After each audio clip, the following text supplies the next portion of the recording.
in-order ko na para sa change pedal ko, sa brake pedal na ito.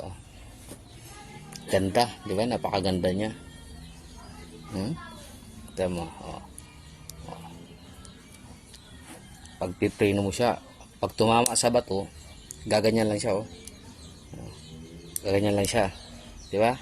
Ang ganda.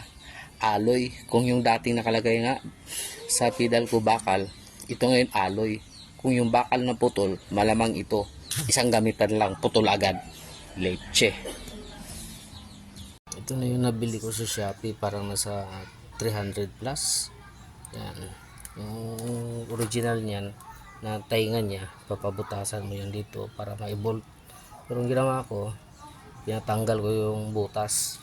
Bubutasan yung lalagyan niya. Tinanggal ko yun. Pinapalitan ko ng tainga dito at saka dito sa baba. Yan kaya naging ganyan na. Alo yan siya. Hindi yan siya bakal. Sana tumagal. Shout out pala sa gumawa, Arnel Workshop. KLX 150.